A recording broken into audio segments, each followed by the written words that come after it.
6th of November, our Ukraine Media Center continues its work. My name is Svetlana Cheparenko, and now we're going to talk about how Ukraine's energy system entered the heating system. We have Yurii Boiko, the advisor of the Prime Minister of Ukraine, member of the Supervisory Board of Ukrenergo. Yurii, hello. Good afternoon.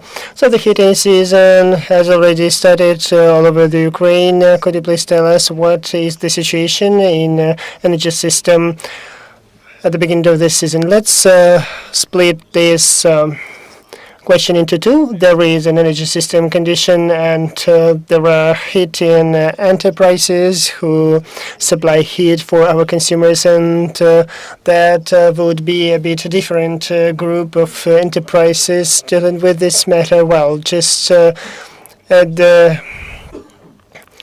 one of the recent meetings on heating season preparation, we have listened to the reports of communities and their preparation to heating system, and except for 5 communities, all others managed to do that well, and these have had their level of readiness for 95%. So they have implemented majority of steps necessary to start the heating season.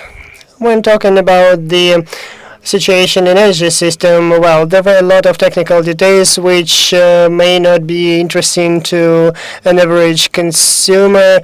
They kind of discretionary perceive the situation. If there is power in the socket, then everything is fine. As of today, huge amount of work was implemented in energy sector. And from the 1st of September, we already don't have limitations on power supply in our country. And that's thanks to actors in the energy sector. We are also working on reconstruction of energy equipment, and I may make a very a sensitive assessment, of course, considering confidentiality. If talking about 9 gigawatt generating capacity damage, so 1/3 of that is already returned to operation, and this is a key factor which helps to receive electricity energy without any interruptions, and that helps us to make justified assumptions on future winter season. I already been talking about that, and Ukrenergo director has already mentioned them. So we expect that this winter, of course, we are not taking into account possible additional attacks and their impact. So we expect that we might have minimum limitations if we have temperature up to -5, and the deficit of electricity in the system is expected if we would have -10 or more for more than 3 days. So having in mind existing energy equipment fleet, import resource, which just last week was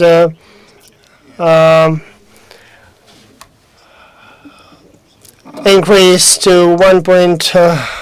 1,000 gigawatt. Well, we hope that we might experience minor limitations. Three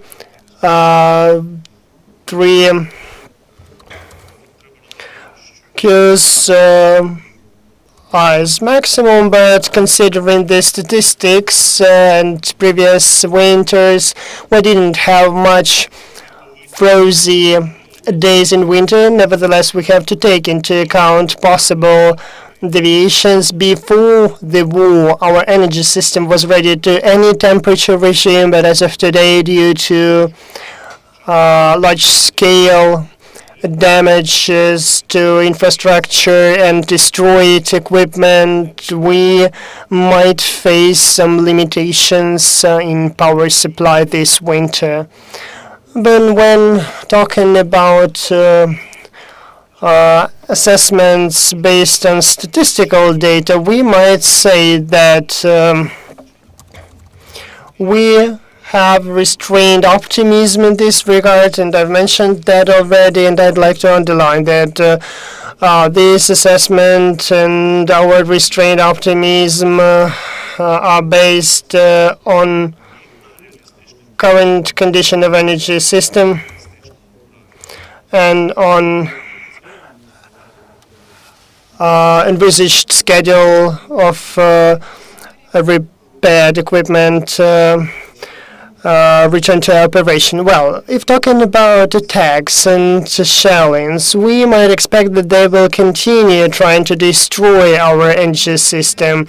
Do the government and Ukrenergo have any plan B, C, and so on, considering to previous months, to previous winters we've already had? Well, definitely, of course, we have additional plans. When talking about forecasts and expectations, I'd like to underline that official statements are based on specific and quite clear understanding, knowledge, and data. So we have to be careful with the forecasts which from time to time appear in media. People who make them, they have different expertise and a different background, but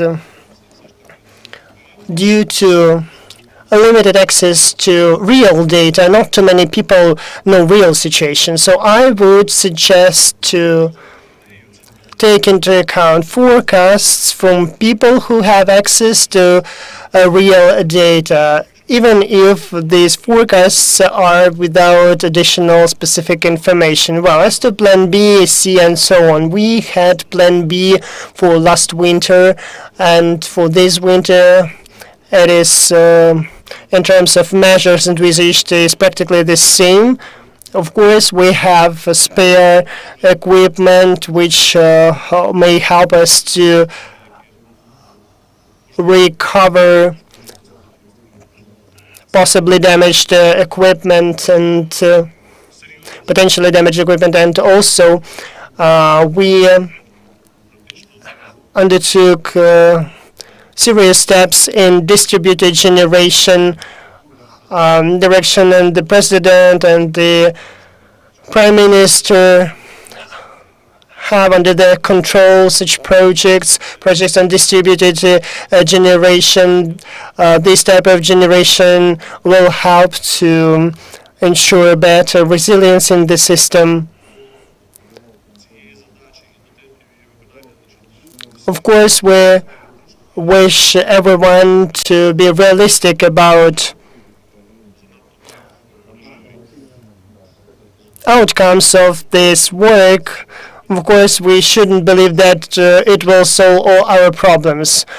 We should take into account that the length of such project, of course, is quite long, but it's not one day, not 1 month. Of course, it's not like to build up a new power station, but such projects will help to support respective communities and some local establishments who engaged into these projects. Well, we expect that till the end of the year, from 600 to 800 megawatts of such generation will be put into operation, and it's not much, and it's not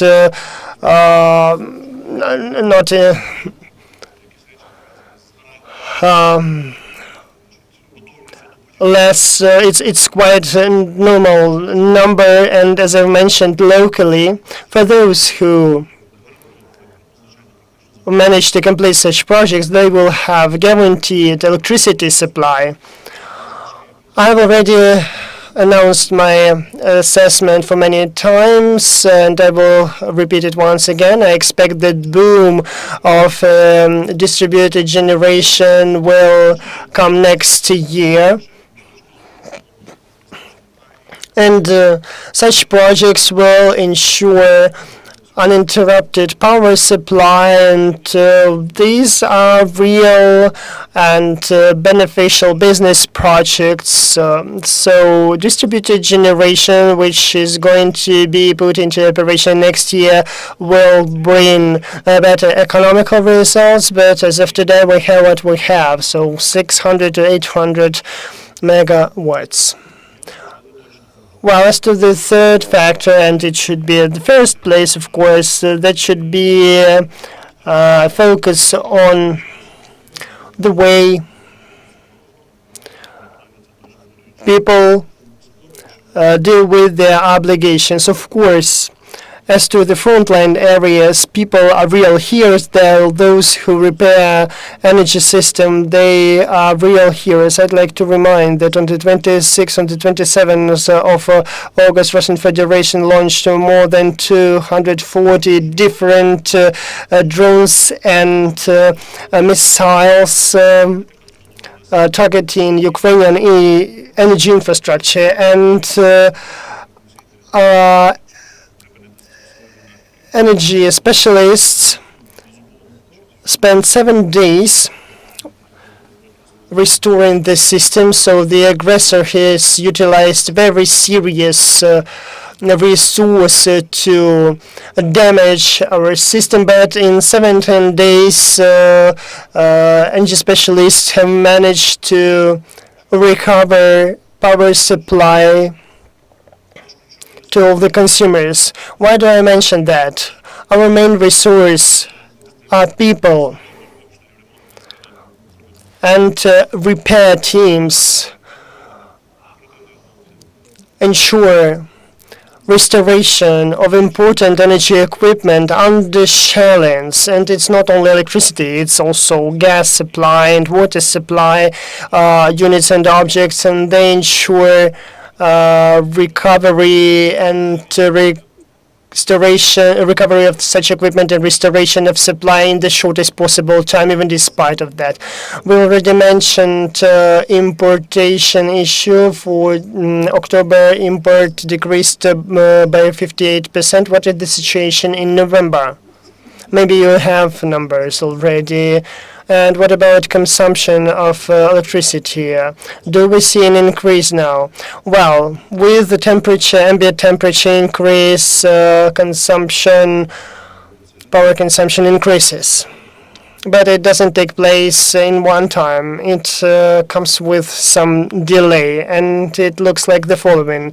There is a decrease of ambient temperature for 2 or 3 days, and from the 4th day, usually a significant increase of consumption happens, and the same backwards. After ambient temperature increases, after some cold period, consumption decreases only in some 2, 3, or 4 days. It relates to heating specificity. Well, if comparing with last days of this October, as you've mentioned, in November we didn't have much import, and maybe we didn't need that much because we have managed to balance our system with lower volumes of imports, and we also had some hours during which we have managed even to export some power. For some days we had limitations for solar energy generation because they reached 1.5 megawatt generation limit. So in such hours we were able to export power outside of the country. So we had it last month. Well, It was in October, and it wasn't a huge amount, a huge volume of electricity. So last month our system was well balanced, and we didn't have much need in import. As to November, we expect a very similar situation comparing to October. We do not expect a huge raise of import in November. Of course it will raise, but internal generation is available, and majority of hours we are able to keep our system balanced. So we don't have and don't expect any physical need in import. But from December, well, definitely that would be one of the factors which will help us to avoid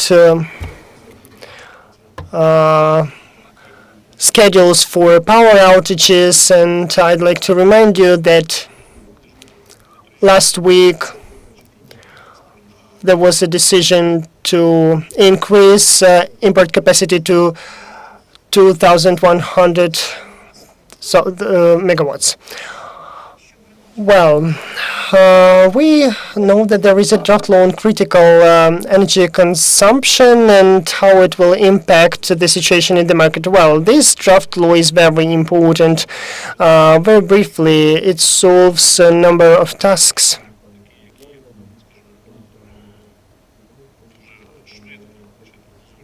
which may help us to improve the situation for market participants, specifically the license of on utilization of dispatch and tariff for balancing market operations in 50-50 proportion with green energy generators, and this is a very important option. And also it will envisage an opening of special accounts for those consumers who have the status of critical subjects, and on the other side who perform last resort supplier function, who have, so to say, a limited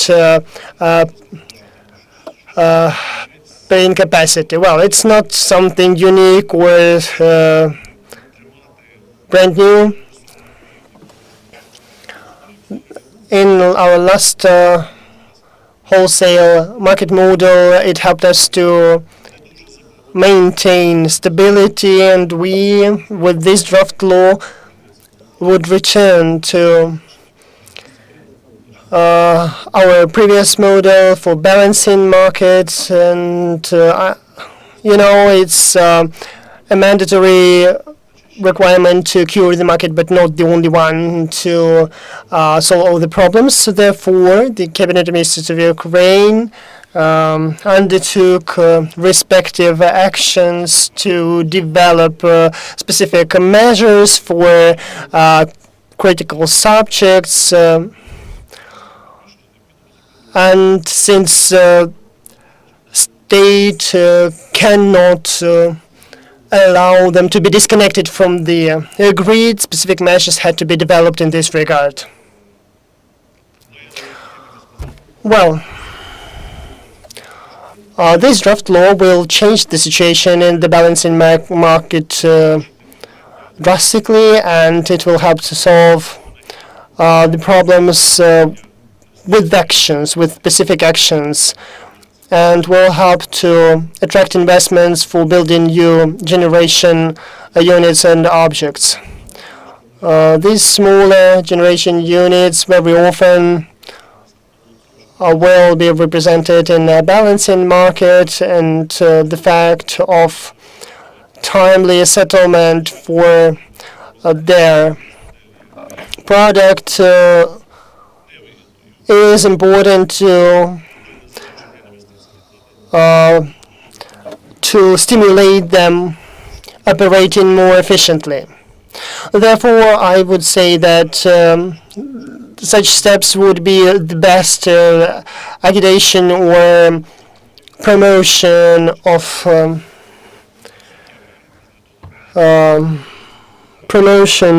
this type of generation, and we might see more actors involved in that. And private business, I won't open any secret there, will do that much faster than the government. Without private investments, we won't reach scaling up of generation capacity, and we won't reach sovereign flexibility in the system within this current situation of full-fledged war, when we have to survive and our economy has to survive. What are your expectations regarding this draft law, when it is expected to be adopted?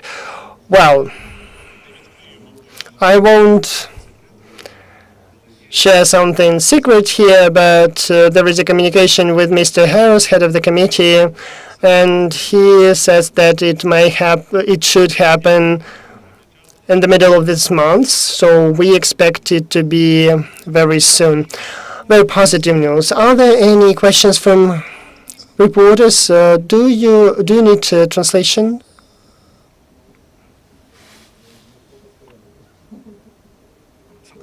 For the Italian daily Corriere della Sera from Milano.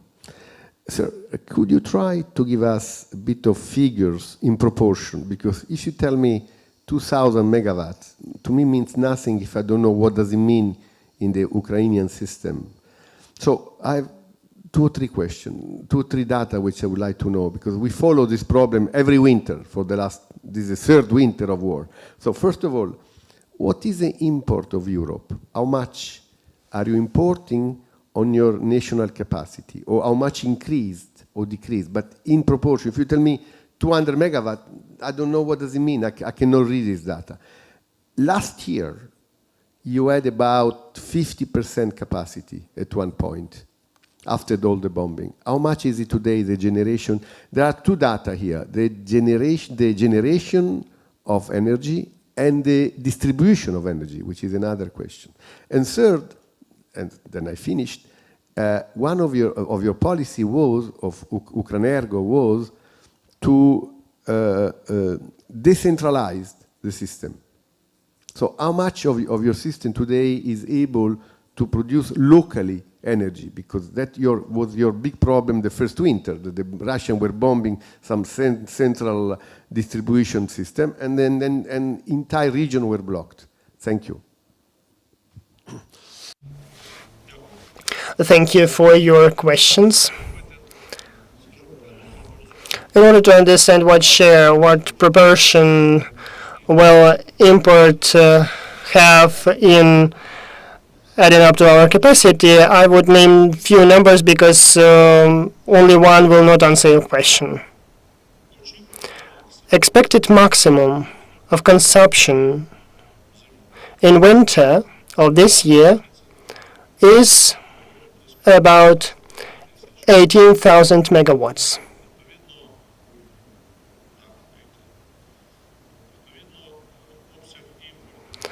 Also, import of 2,100 is not difficult to calculate comparing to that number, what would be the proportion. If you're talking about the consumption, it is quite clear that we do not expect import in 2,100 megawatt just on some stable level all the time. It will be only in deficit hours in morning and in winter, in morning and in evening.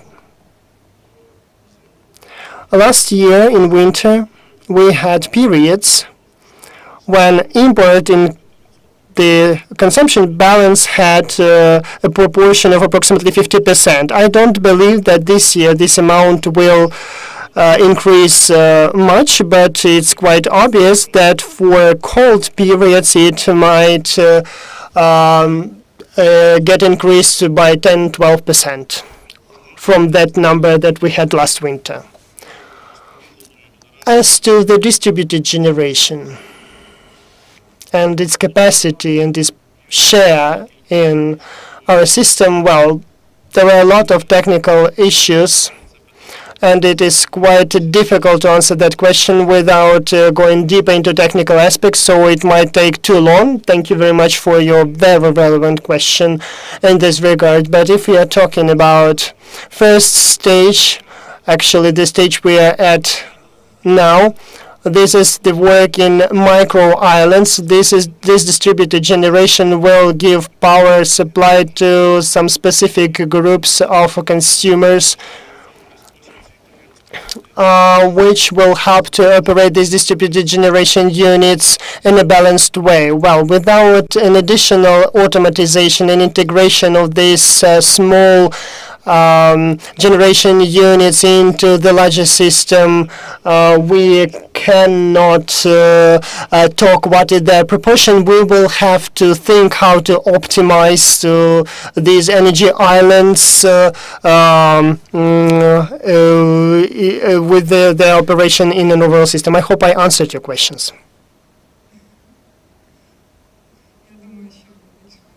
Well, I hope that it was an exhaustive answer to that question. Thank you very much for your answers, and thank you for your participation. We had Yurii Boiko, an advisor to the Prime Minister of Ukraine. Let's stay with us, please. We'll continue our work tomorrow.